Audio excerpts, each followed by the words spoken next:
سردیوں کے دن تھے۔ 2 دن سے بارش ہو رہی تھی جس نے سردی کی شدت میں مزید اضافہ کر دیا تھا۔ شام ڈھلنے والی تھی۔ باہر موسلادھار بارش ہو رہی تھی۔ نبیلہ اپنے 5 سالہ نومی کو گود میں اٹھائے بیٹھی تھی۔ نومی تو کھانسی اور بخار کی شدت سے رو رہا تھا۔ نبیلہ کی آنکھیں بھی ساون بہادو بنی ہوئی تھی۔ اس کی انگلیاں نومی کے نرم بالوں میں رینگ رہی تھی۔ اسے نومی کی بیماری کی بے حد فکر تھی، مگر آج اس کی آنسو نہ صرف نومی کی بیماری کی وجہ سے نہیں، سفیان کی اس حرکت کی وجہ سے بہہ رہے تھے جو آج اس نے اس کے ساتھ کی تھی۔ نبیلہ اور بلال نے محبت کی شادی کی تھی۔ وہ ایک دوسرے کو پاک بہت زیادہ خوش تھے، اور جب ان کی زندگی میں نومی آیا تو ان کی خوشیاں دگنی ہو گئی۔ وہ ان کی آنکھوں کا تارا تھا اور وہ اسے دیکھ کر جیتے تھے۔ ان دنوں ان کی زندگی اتنی خوبصورت تھی کہ انہیں کبھی ایسا سوچا بھی نہ تھا۔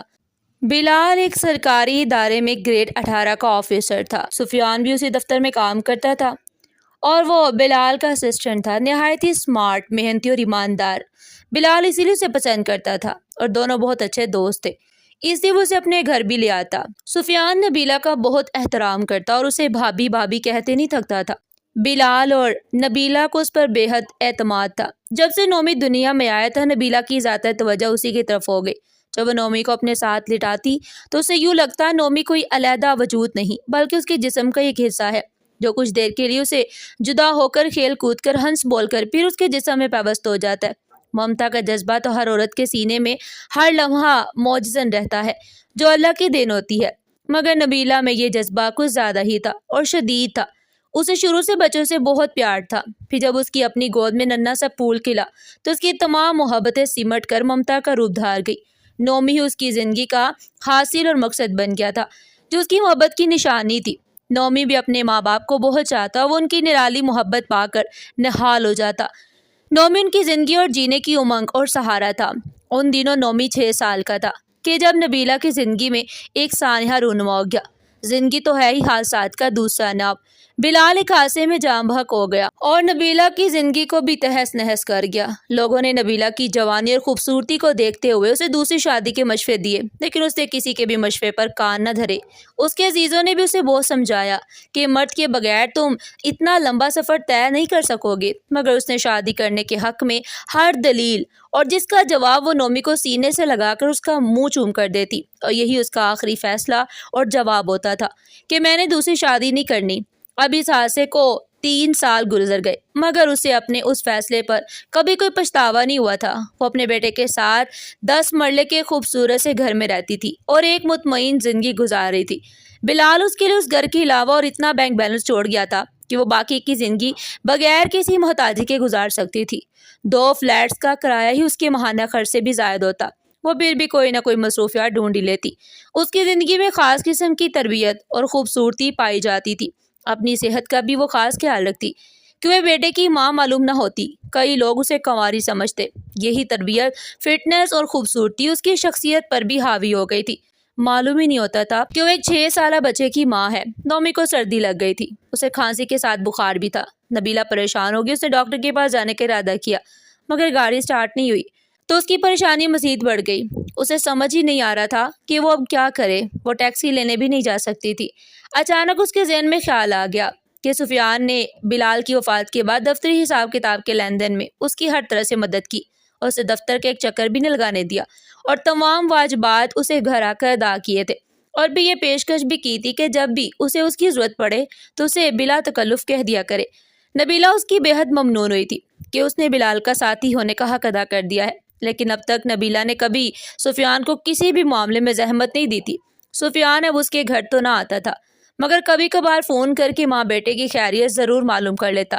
نبیلہ نے سفیان کا نمبر ملایا، اسے نومی کو ڈاکٹر کے پاس لے جانے کا کہا تو اس نے دیر نہ لگائی اور فوری ہی آ گیا۔ وہ دونوں اس کو لے کر ڈاکٹر کے پاس چلے گئے۔ سفیان نے نومی کا معائنہ کرایا اور اسٹور سے ادویات بھی اپنی جیب سے لے کر دی۔ سفیان بہت ہی خوش تھا کہ نبیلہ سے کسی کام کے بہانے بلایا تو ہے۔ سفیان بلال کے انتقال کے بعد نبیلہ کے بہت قریب آ گیا تھا۔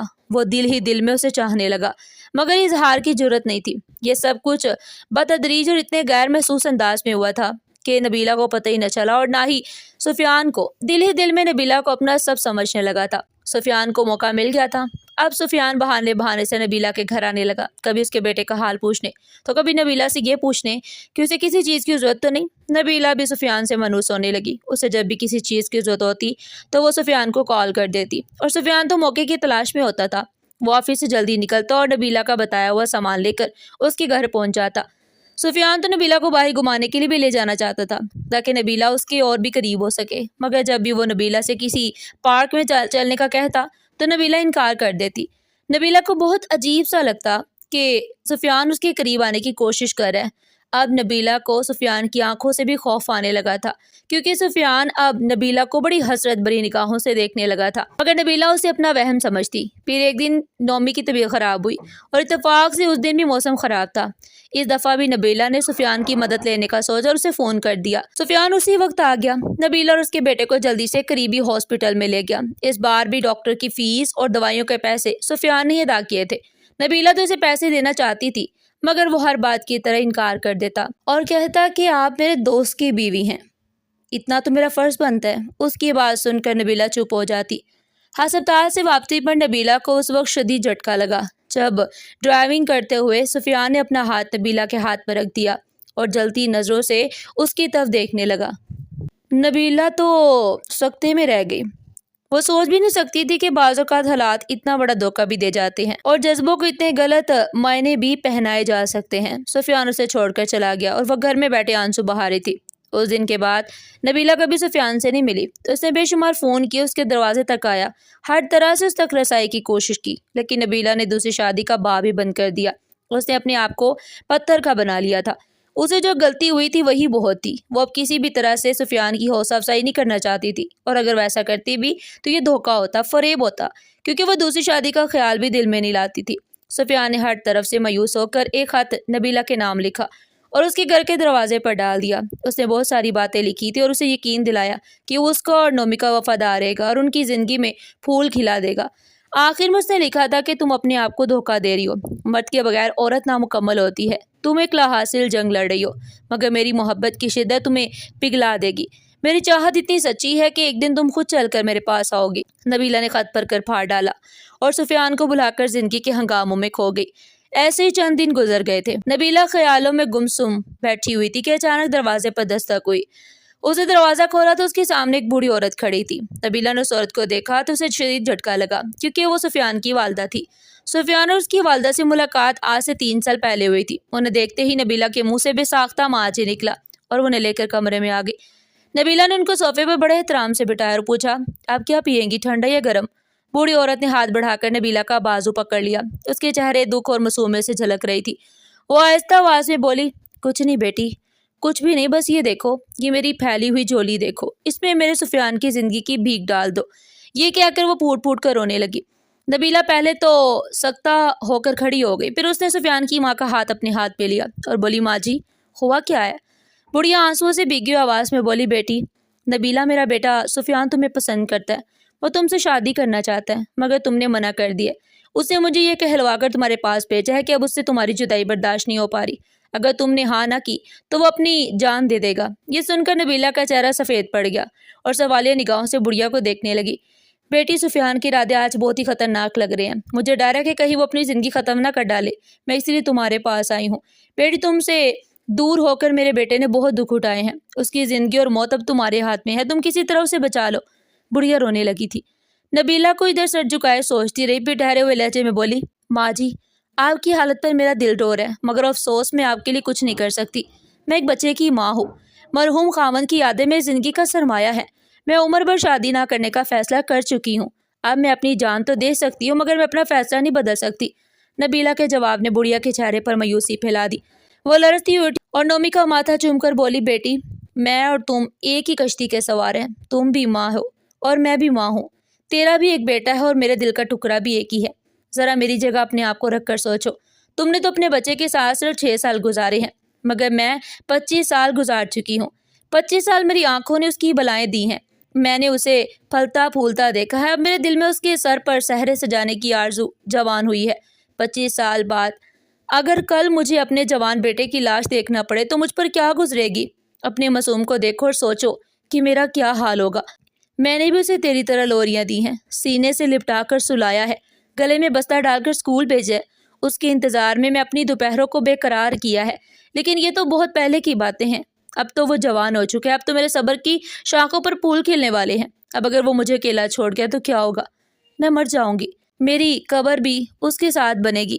سفیان کی والدہ پھر زاروں کو تار رونے لگی۔ اچانک نبیلہ کو احساس ہوا کہ اس کی آنکھوں میں بھی نمی تیر رہی ہے۔ ایک ماں کا دکھ دوسری ماں ہی محسوس کر سکتی ہے۔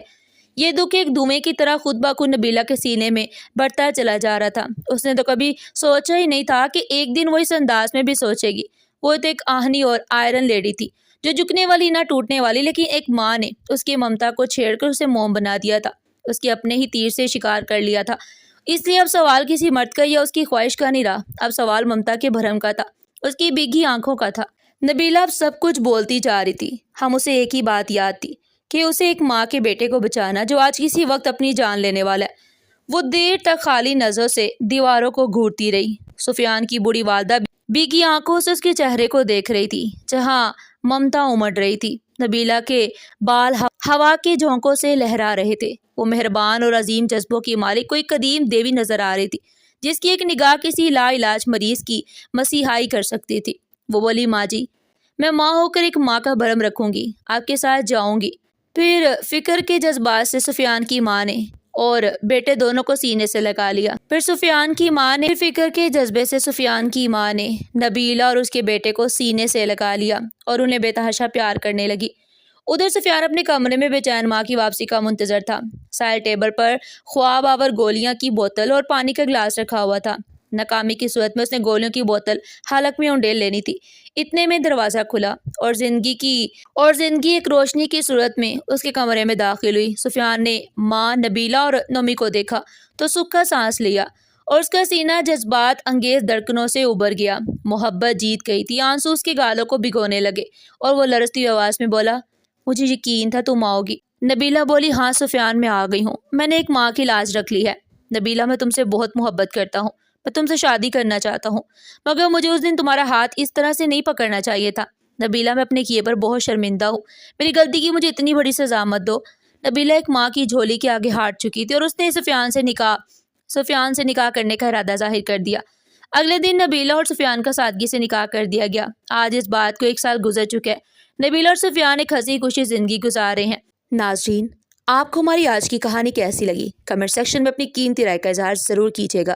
اس طرح کی مزید سبق آموز کہانیاں سننے کے لیے چینل کو سبسکرائب کریں، ویڈیو کو لائک کریں اور زیادہ سے زیادہ شیئر کریں۔ پھر ملتے ہیں ایک نئی سبق آموز کہانی کے ساتھ۔ تب تک کے لیے اپنا بہت سارا خیال رکھیے گا۔ شکریہ۔ اللہ حافظ۔